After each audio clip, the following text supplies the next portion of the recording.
All right, guys, I wanted to come back to you today because we have Mike Ayayla in the house.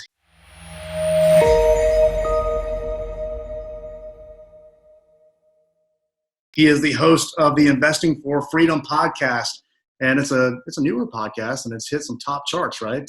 So, look, guys, let's just welcome him today. He is going to teach us a little bit about syndication, but first, we're going to talk about who Mike is for a few minutes, so that you can understand who he is, where he's come from, before he teaches. So, Mike, I wanted to welcome you to the show. Thank you so much. Brandon, I appreciate you having me, man. I just love your energy and fire and the passion you bring to the world, and happy to be here, man. So.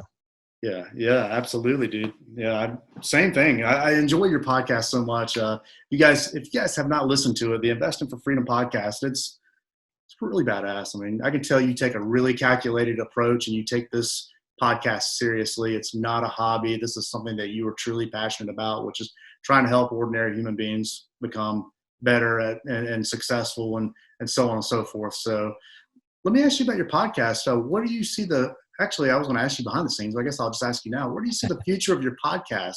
Like I really enjoy it. So I'm kind of curious to where you're going with it. Just being completely honest, like I found myself so many times looking around the rooms that I was in and just seeing amazing people, mentors, friends. I've just been so fortunate to just be surrounded by amazing people. And then I find myself like, how do I share this? And part of that's the reason why the podcast is here, because I've met so many people and I'm able to bring them on and share their stories with the world. But then taking it a step further, I've also found myself individually spending a lot of time one-on-one with people, which I love doing and still want to continue to do. I'm not a coach. I don't have a coaching program, any of that. One of my first mentors, I'm a plumber by trade. A lot of people don't know that. But one of my first mentors always said to me that we owe it to the next generation to give back to them. Mm-hmm. And so he ingrained that in me from the time I started working for him when I was 15. He ingrained that in me from the time that I was 15. Mm-hmm. We always owe it to that next generation and that's not an age thing. That's the next generation in whatever your trade is, whatever your career is. If it's podcasting, sharing, people, giving them the information, it's the go-giver concept. So right. It's twofold for me. I just love giving back. And this is the easiest way to collapse that time frame, because you can only help so many people one-on-one when you're not a coach and you're not getting paid to do it.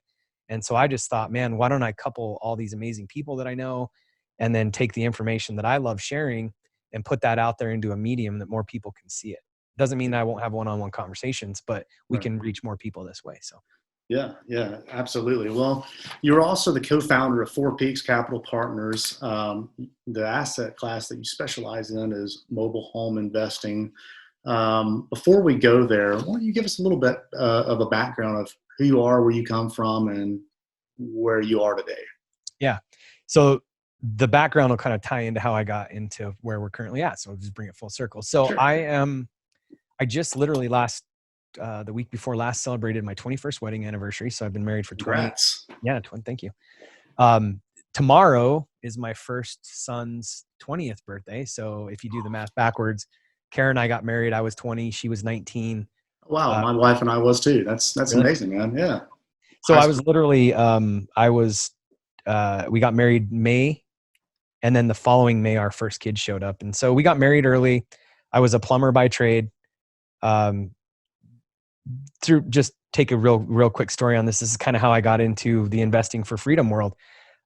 Two things happened to us. Number one, my oldest son, he had a condition, basically without getting technical, his esophagus tried to form twice in the womb, and they found it in the womb.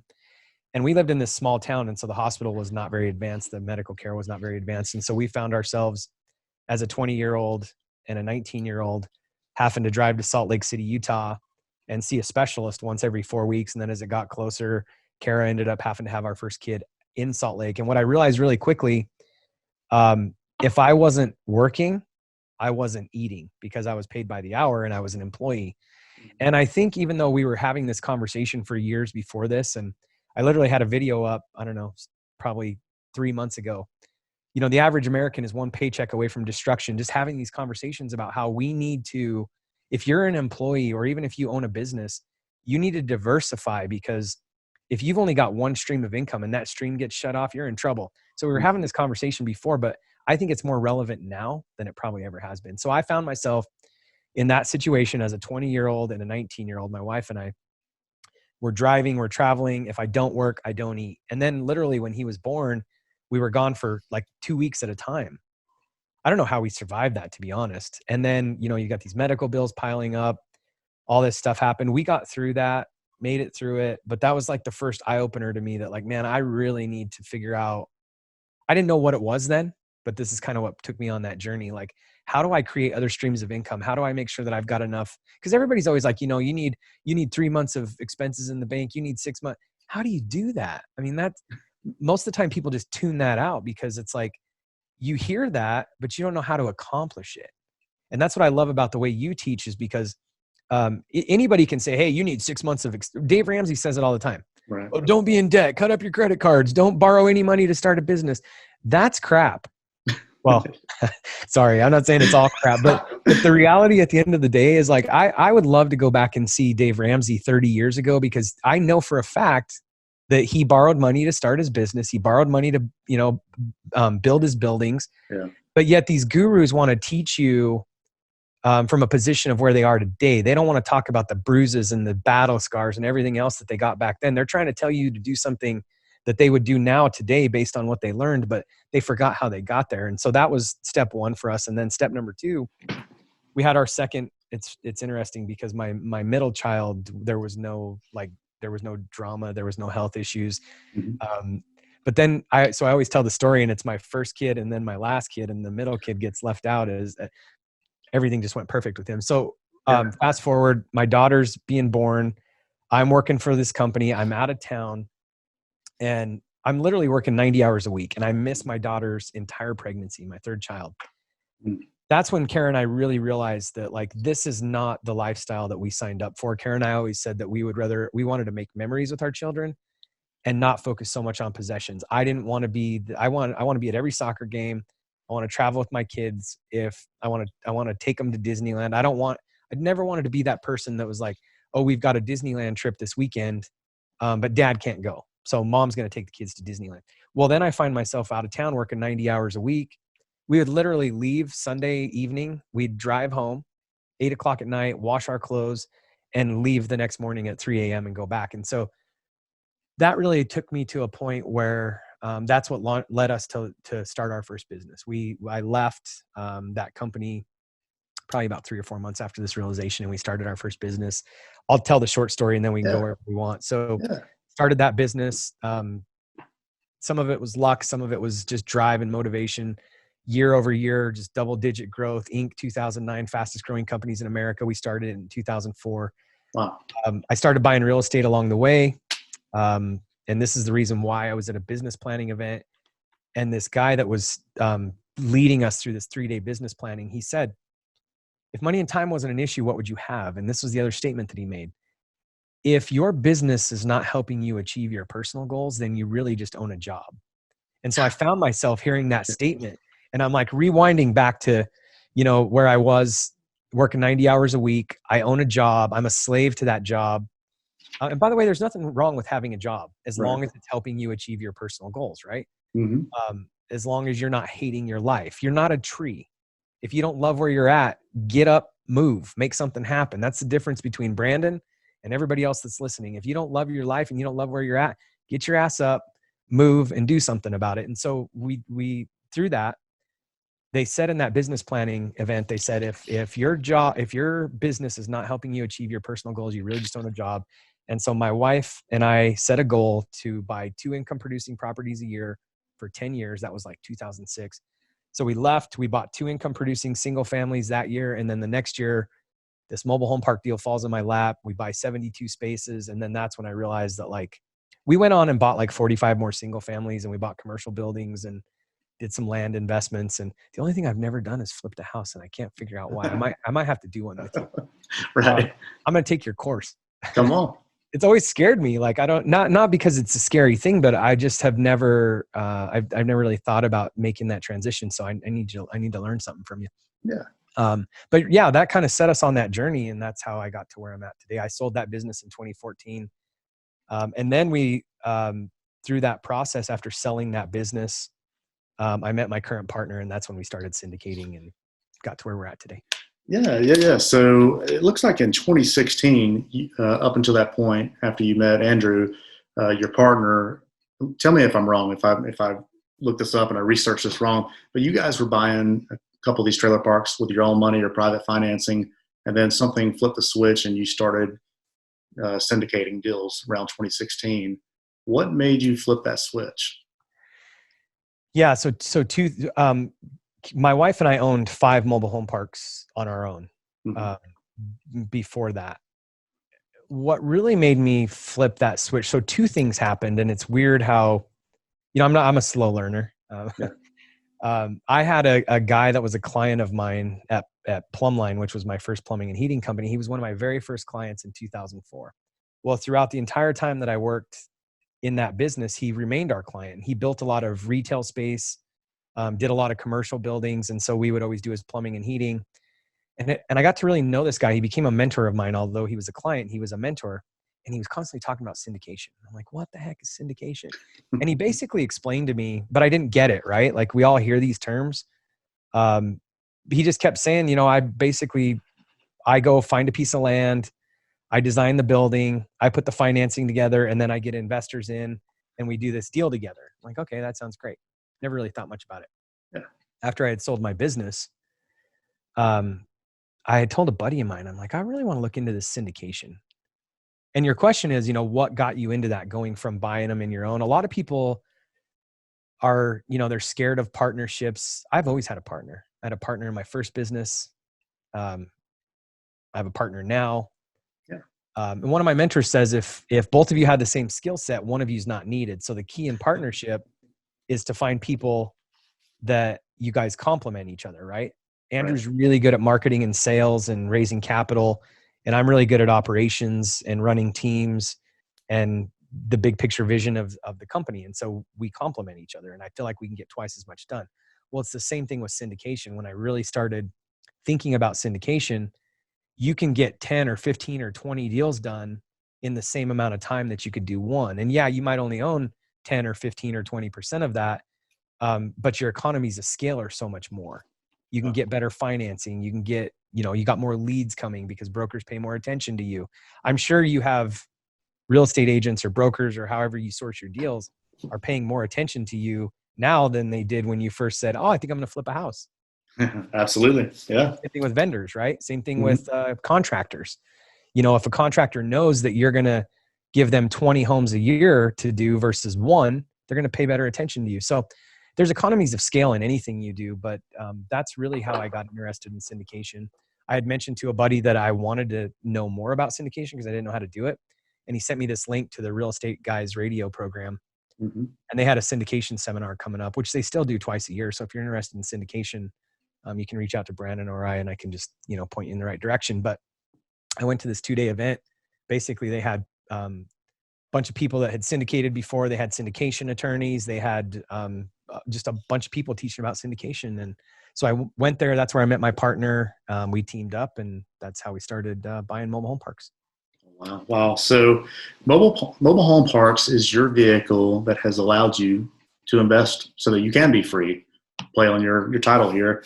Um, Obviously, I'm pretty sure I know the answer to this, but would you say that because you have the freedom, you can give more attention to your kids now? That you were talking about, that was the goal. I mean, that was the goal, so that you wouldn't have to travel, so you wouldn't have to work 24/7, fly out of town, and do all the BS in life. I mean, obviously, they're your greatest accomplishment. Are you enjoying what mobile home investing has allowed you to have in your life? Yeah.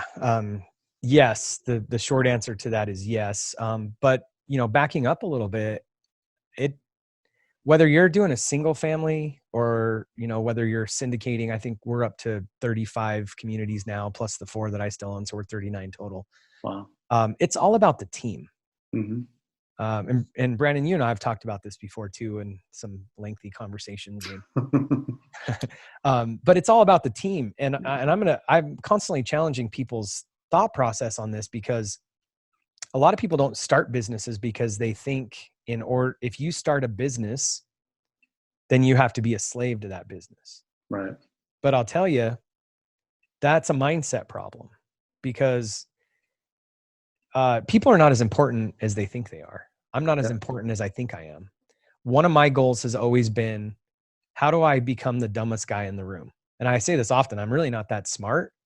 I just surround myself with people that are smarter than me. And whether that's in your own company as an employee, or whether that's surrounding yourself with 1099 contractors and that kind of stuff, your goal should be freedom. And that's why I have the Investing for Freedom podcast, because in my mind, it's a mindset. Yeah. You can have one property, you can have 0 properties and be more busy than somebody that has 300 properties. Right. And so, yeah, the short answer is yes, it has afforded me everything that I love and want out of life, but I had all that before. I always took vacations. I always kept my kids first. I never missed football games. I never missed soccer games. There's very, very few meetings that are pre-scheduled, and then all of a sudden your daughter has a dance recital that you literally can't get out of. Right. We tell ourselves that lie because we think that we're the only one that can get things done. So you make a choice. You make a choice to navigate the ship to the direction you want it to go. Yeah. Oh, it's plain and simple as that. I mean, well, and there's a 5-part question and process that I take people through, and you just said plain and simple, right? And it is simple. It's not easy to implement because we don't know how to get out of our own way. But here's my 5-part question. What do you really want? Mm-hmm. Why do you want it? What are you going to do to get it? Measure results and adjust. Oh, Mike, that's so simple. Okay. It's simple in theory, but now get out of your own way. And once you decide what you really want and you say, this is what I'm going to do to get it, then hold yourself accountable to it. If you say you're not going to miss a soccer, how many times have we missed or been late for soccer games because you said, I'm obviously not talking to you, just in general, because we said, oh, I was with this client and the meeting kept going. And in reality, you just didn't stop them from talking, or number 2, you just kept talking. Mm-hmm. Very seldom, if you've got your priorities straight, very seldom is there anything that can keep you away from what your true priority is. So I would argue, for those of us out there that think we're the only ones that can do what we do, or, the saying, I've found myself saying this before, well, I'm doing it for the kids. Yeah. The reason why I'm not there, it's for the kids. All those kids want is your time. And so just be real with yourself. No, work is more important to me. Money's more important to me. Just say it. Just say it. Oh man, I love how blunt you are. And going back to that conversation where we had met, you were real blunt with me, and I just want to. We don't have to go over the conversation, but I do want to say that marked something in me. I'm like, gosh, man, nobody's ever just called me out on my shit, but this guy did. So I respected you from day one for that. Like, you just tell people how it is, and that's what I love about you, because you're right. Because I read a book. It was The Subtle Art of Not Giving a Fuck, and it basically says, or the message is, basically, you are not as important as you make yourself out to be. And in the vast scheme of things, there's not much difference we can make in this world. I mean, some people, yes, Elon Musk or whoever, there's not a lot of difference we can make in this world. So just be happy and enjoy your family and friends. Like, make sure you're there and you're being a positive influence. And that was the message of the book. But I think I lost a little bit of that along the way. And you said some words to me that I felt like really blessed me. So again, thank you for that. But yeah, dude, I think you're right. I think you are absolutely right. This is a life that we can choose, and we can steer the ship where we want to go. So let me switch gears. There's 2 parts in this podcast, and I'm changing it up for all the listeners. This is the 3rd time I've changed this podcast, where we're slowly evolving into a finite direction, obviously. But now I wanted to, the first part is finding out who the guest is, which now we know what you're all about. And then it is to do a teaching on what you are the expert on, which is mobile home investing. what's some things that we can talk about syndicating for? I mean, heck, I'll just be honest.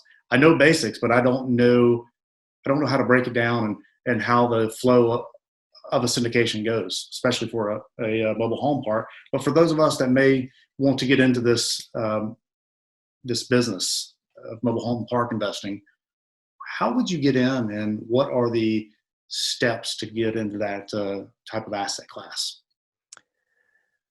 If I could compartmentalize, and then you lead me which way you want to go, because I've Sure. often said, so number one, mobile home park investing is not anything that we get into, and I'm sure you would appreciate this.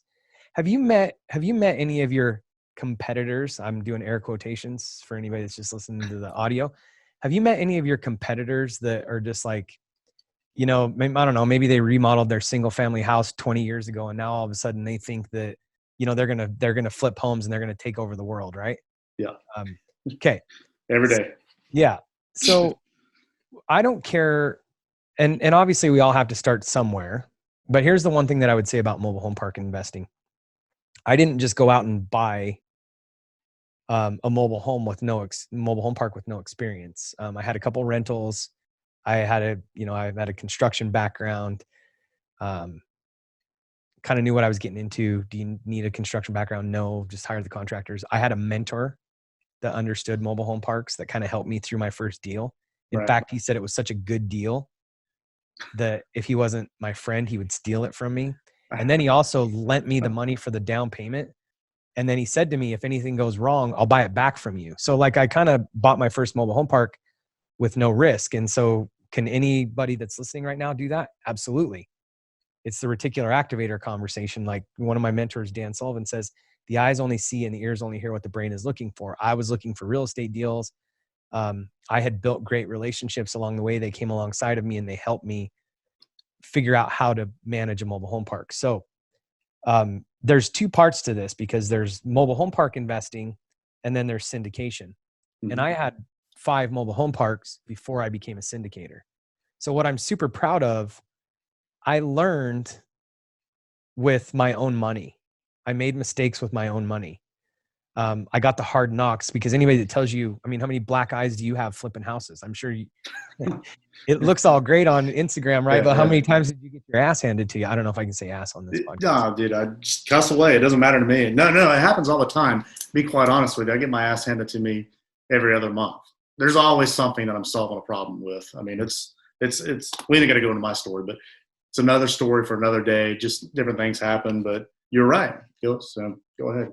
Yeah. So there's mobile home park investing, which we can talk about. But the thing I'm super proud of is I made my mistakes, and I got a bunch of experience before I went out and started syndicating. Call it 7, 8 years. Well, probably 10 years of real estate investing, 7 in mobile home parks. So we can talk about, some ABCs of mobile home park investing, or we can talk about some ABCs of syndication. But I think in general, like you in the business that you do, that's your core business. Could you syndicate that? Yeah, absolutely you could. And syndication is just a way to raise more capital and bring more partners in the deal, and to some degree, minimize risk too. Right. Yeah. So let's just talk about how to form a syndication first, and then how you effectively pair that with mobile home park investing. Mm-hmm. Yeah. So the high level of syndication, and the one thing, in any business that we get into, there's different levels of risk tolerance that different people like. And so we're kind of by the book. Technically, anytime, so I have a syndication attorney. There's attorneys that specialize in just syndication. And any syndication should be filed, generally speaking, they should be filed with the Securities and Exchange Commission. In order to do a syndication properly, you need to file it under some form of exemption. Because if you don't have some form of exemption, then you're basically, you need to be listed on as basically like an IPO, right? So you get some form of exemption. And any good syndication attorney, there's several of them out there. So if anybody's looking for one, I can give Brandon some links, or you can find me at Investing for Freedom. I have a really good syndication attorney. His name's Mauricio Raul. That's become a really good friend of mine. He helped me understand it to begin with. And so the easy answer on a syndication is, let's just say that we've got $1 million mobile home park that we want to buy. And then we need an extra $500,000 to operate that mobile home park, bring in new homes and fix it. Because we do kind of the same thing. We buy distressed properties and then we fix them, and then we refinance them and hold them for cash flow. Right. So it's essentially the same thing you do. We just don't sell it. Yeah. And I think you keep some of yours too, but, Yep. so we need to raise $1 million to buy the park. It can't get financing because it's distressed. We can't finance it. So we raise the $1 million. We raise an extra 500,000 for operating costs and capital expenditures, et cetera. Here's the high level of this. The way that we do it, we go out and, in this case, let's just say we issue, it's a direct deal, and we issue 15. We're going to take $100,000 minimum from each investor. And so we would go out and get 15 investors. And if we're one of those investors, then we get, there's Class A shares and there's Class B shares. The Class A shares are people that come in with money. And so if I put 100 grand in too, I would get a Class A share just like the investors did. The Class B shares, and without getting too complicated on this, are basically our operating company. So we go and raise $1.5 million. We buy that park, and you give some, you don't have to. You can structure your deal however you want, however your investors are comfortable with it. The way we do it, we give our investors what we call an 8% preferred return. And so, and then after the 8% preferred return, it's an 80-20 split, generally speaking. So we raised 1.5 million, and let's say that mobile home park produces $150,000 in year one. Literally all an 8% preferred return means, they get an 8% return on their money. So somebody who put in $100,000 would get $8,000, right? Right. Okay. And for ease of math and the ease of conversation here, let's say it wasn't a $1.5 million deal. Let's say it was $1 million deal. Yeah. So an 8% preferred return would be $80,000 a year, right? That went back to the investors. They get 8% on their $1 million. And then we split everything 80-20. So if that particular community or park did $100,000 of net profit in year one, $80,000, the 8% preferred return, would go to the Class A shares. And then there's $20,000 of NOI left. That $20,000 of NOI gets split 80% to the Class A investors and 20% to us. Right. So the investors would get the 80,000, and then they would get 80% of the other 20,000, right? Yeah. So basically they get 16,000 of the 20, and we would get 4. So the investors got 96,000 and we got 4,000. Well, how the heck do you make money? People are probably sitting here saying, well, why the heck would I want to syndicate anything? We have a property management company that gets paid 6% for property management. We get a 2% asset management fee on all assets that we manage. We get an acquisition fee. So every time we buy $1 million property, we get a 2% acquisition fee. So there's fees in there. And then, by the way, the 80-20 split, this is where it gets beautiful. So when we turn a property around and we refinance that and we give the investors their original capital back, so let's just say it was $1 million in this case, now everything is split 50-50. So the operator is incentivized to get the property turned around in a quick manner, get it stabilized, refinance, give the investor their money back. And now the investors keep their ownership in that property going forward. We just split everything 50-50. Oh, okay. That's the high level of syndication. And by the way, the splits they're not set in stone. You need to write a private placement memorandum, and you need to build an executive summary for every deal or every fund that you do. And again, you need to see an attorney to get this stuff done. Yeah. You don't want to skimp here. This isn't these are not legal Zoom start your own LLC kind of thing. When you decide you want to put on your big boy real estate investor pants, you need to have a good syndication attorney, because you will get yourself in trouble if you don't. But the beauty in this is, and so the thing that I was saying is the splits are not set. Yeah. If you've got investors that will do 50-50 from the get-go, great, that's fine. But most investors are programmed to do some kind of preferred return. I have a feeling that after, I know everything's evergreen, but we're in May of 2020. And so after this whole COVID thing, I think the preferred returns, we're going to start seeing those drop from, you'll probably start seeing some 7 prefs and 6 prefs. And, but anyway, you can structure that however you want. It's just like any other partnership, whatever the investors will do, as long as it's written into your PPM a certain way and you don't change that, you can structure it however you want. Wow. Okay. So this is probably the best teaching I've heard. And I'm not just fluffing you. If you want some fluff, I always say, go pet a bunny. I heard that from somewhere a few years ago, but this is probably the best teaching I've heard on simplifying a syndication. So let me ask you this. Let's pair this with mobile home park investing. If you are syndicating this kind of property, what kind of property are you looking at or looking for, in better words? What kind of property are you looking for? You said earlier you're looking for distressed properties like I am, I guess somewhat on a larger, or definitely on a larger scale. But how do you find them and what are you looking for? So the interesting thing, before we get into that, let me come back to the syndication part, Sure. because whatever the fund is or whatever your group of investors need, that's going to determine what type of properties you're looking for, right? Okay.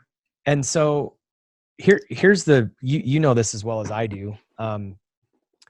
The big IRRs, the internal rates of return, are in distressed properties, right?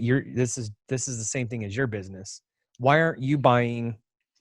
And I heard you share the lipstick on a pig thing, right? Where you can just kind of go and those, you like those because that takes a little bit of work, right? And you still get to make some money. But why aren't you buying? I'm totally out of my league, so I might say something stupid here. But why aren't you buying like very nice properties and trying to flip them? There's no money. There's no money. Right.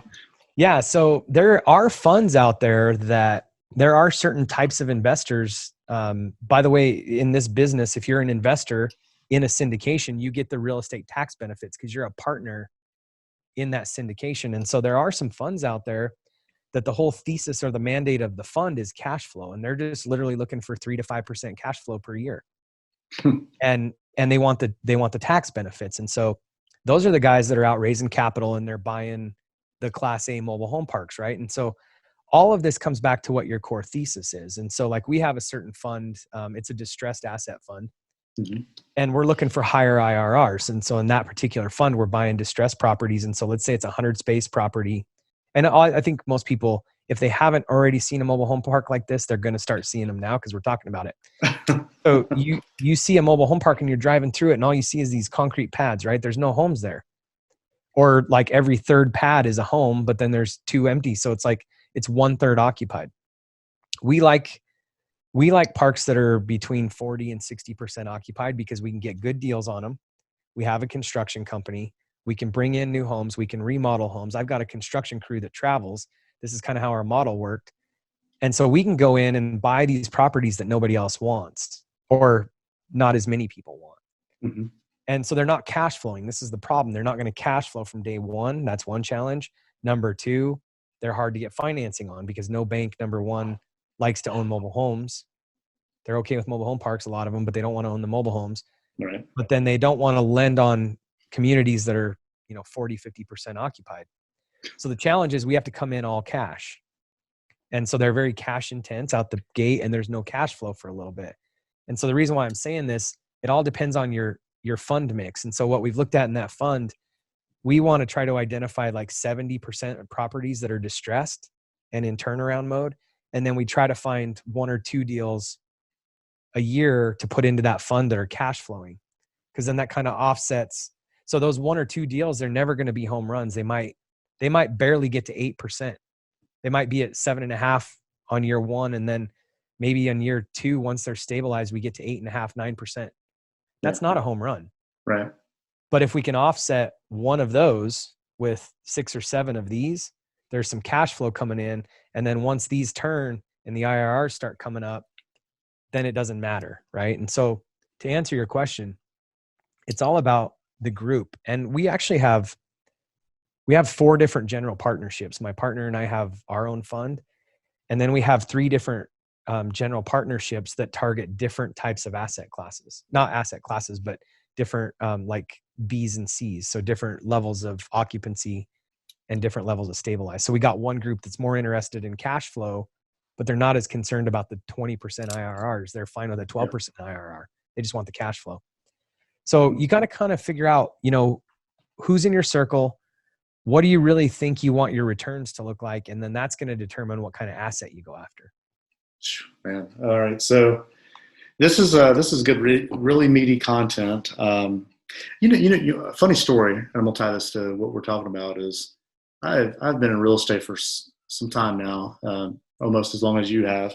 For me, it's been 17 years, and I didn't study the competitors. I don't know what I never heard of Bigger Pockets until last year. I just found out about GoBundance from you. I never jumped into masterminds, never got around highly intellectual people that's involved in real estate. And then I started listening to these podcasts in the last year. I started interviewing people and things like this. And, I was kind of about 2 years ago, I felt like I was at the top of my game. And I realized after we dissolved my former partnership with my business partner that I didn't know what the hell I was doing after all those years in the game. So I made good money. We built up a pretty reputable business. And then I started reading real estate books. I started finding out who Bigger Pockets was, who these different guys are that teach on real estate. And I'm like, man, I got so much more to learn. So first and foremost, like I said, again, this is really good meaty content. And it's just, I didn't know much about this, to be honest with you. So you've kind of simplified the myths and debunked them for somebody like me. And that's kind of what I appreciate for you, about you. You kind of like, this is kind of like my life's mission, which is inspire, educate, and to give people hope. And I feel like you do that with your podcast. And then, man, you just are just coming out here firing, I don't know, this sounds stupid, but firing missiles. Like just go shooting them off. Like this is man, dude, thank you. Like, this is great. I don't know. So I know that was a long thing trying to tie that back in. Let me ask you a couple more questions before we start wrapping this up. But I think you deal with only accredited investors. Is that correct? Yes. Yep. Okay. All right. How many employees do you have right now?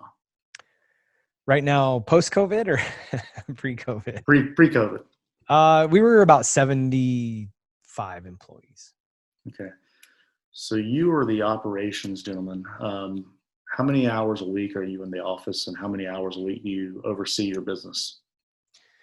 Let me, just to set the stage and be fair to our listeners here. So I've got a right-hand guy who's worked with me for a long time in multiple different businesses. We're amazing friends. So that debunks number one, that you can't work with your friends. I'm not saying you should or shouldn't, but as long as everybody knows their place. And so I've got an amazing guy. His name's Tyler. We've worked in different businesses before. We've been friends for a long time. So he really oversees my operations team at this point in time. I brought him on probably mid last year after trying to convince him to come to work with me again for a long time. Yeah. And this guy owns his own mobile home parks, and he owns insurance companies that run on their own. So the key to all of this, and then I'll answer your question, the key to all of this is leveraging other people's time and talents. Right. Well, you did a good video about that. Not to interrupt, but you did a good video about that. I saw it recently on Instagram, IGTV. That was. We'll try to link that video into and your Instagram account into this podcast. But you taught on that really well, by the way. Thank you. So to answer your question, I'm in the office probably 5 hours a week. Nobody's at the office right now, but I'm in the office probably 5 hours a week. We're on the EOS process. I communicate a lot with my controller, my partner, and Tyler. Mm-hmm. But outside of that, almost all the other employees are kind of under Tyler's watch, and he's got some different levels of management, et cetera there. But I spend the majority of my time with three other people: my controller, my operations director, and my partner. So I'm in the office about 5 hours. That doesn't mean that we're not on phone calls. We're not, working with acquisitions and refinances and all that stuff. But and then from a work level, as well as I do, I mean, you don't have 9 to 5 hours, but Right. I'm pretty flexible. I Before all this COVID thing happened, I went to Hawaii literally the week we got back, we got locked down. Mm. But the whole time I'm in Hawaii, I just tell my team, I'm like, I'm not available. And things go on. And so that you've got to be intentional about that. That's the point that I'm saying here. You're in one of two camps. You're either in the camp that you're not willing to invest the time, energy, and you've got too much ego, Mhm. and you're going to be working 70 hours a week, or you're in the other camp of building a team is more important than anything, and having the right people around you. So again, I'm huge on leveraging time, talent. And I put my father-in-law says this all the time, like, I put my pants on the same way anybody else does. And so even when you said, like, I'm dropping missiles here, well, 4 years ago, I didn't know anything about syndication. It's 2020. And I got into, I literally, the first syndication event that I went to was January of 2016. No, I'm lying. It was January of 2015. Yeah. So, 5 years ago, I barely knew what the term was. And so anybody can do anything they want. None of us are special. Yeah. Yeah. Well, look, I think that's a perfect place to fold into or unravel into some pop culture questions. I don't know if you've heard my podcast, but I always throw this in to humanize people, because to a lot of people that are just beginning, and that's kind of the audience I have for whatever reason, they're like, man, these guys are super intelligent. They know what they're doing, blah, blah, blah. I don't know if I can ever do it. So that's why I've changed the podcast around. But the pop culture questions, I obviously grew up as a byproduct of the 80s and the 90s. Love movies, love music. I definitely love books, which I don't know if that qualifies for pop culture, but I got 3 questions. First one, what is your, yeah, let's go with the easy one. What is your favorite book and why? The Richest Man in Babylon. And the reason why, can I tell you a quick story about it? Sure, absolutely. So my wife and I, again, I was 20, she was 19. I have an uncle who's super successful, and I didn't realize growing up that he was super successful. Although he had a motorhome and a huge ocean boat that I would see him once a year driving to the ocean. Mm-hmm. But he was an auctioneer, cattle rancher from Nebraska, super successful, had a real estate company, all kinds of stuff. And then Kara's uncle was also an auctioneer and a cattle guy and owned a feedlot and all this stuff. And so Kara's uncle lived in South Dakota. My uncle lived in Nebraska. So we're in Elko, Nevada. Kara and I are getting married. My wife and I are getting married. And I walk into the foyer of the church, and I see my uncle hugging Kara's uncle. And these guys are from the Midwest, and they've known each other forever. And Right. so, number one, it's a small world when you really start, intertwining and networking and building these relationships. But my uncle, for our wedding, gave us The Richest Man in Babylon. And he wrote inside of it, he said, the $20 bill is for you to spend, and the $2 bill is for yourself. And I won't go into what that really means, but I didn't pick that book up for probably 2 years. Mm. And since I picked that book up, so I was 22, it changed my life. And I've probably read that book between reading and audio 150 times easily. It's not a huge read, but it just teaches money principle, money mindset over and over and over. And it's in parable story format. So changed my life. It's such a great book. Thank you for that. What is your favorite movie or documentary, and why? Top Gun, hands down. Oh man. I know. I think because there's love. I mean, I just remember the scene at the end when the jukebox, they drop the coin, and there's love, there's action. I can't wait for the new Top Gun to come out. And it looks great. I hope the movie theaters open up so we can actually watch it in a movie theater instead of direct to digital cinema or whatever they call it nowadays. All right, so I've got a specific way I'm going to word this last one. I haven't worded it like this yet, so you're the first one to technically answer it this way. What is your guilty pleasure music or song when you just have to let go? Flute Song by Russ. Flute Song by Russ. I have no idea what that is. I'll have to look it up. Or maybe I do. I don't know. Yeah, that, and then the one previous to that was Billionaire. Okay. But Yeah. now it's Flute Song by Rusk. But I do whatever I want, whenever I want.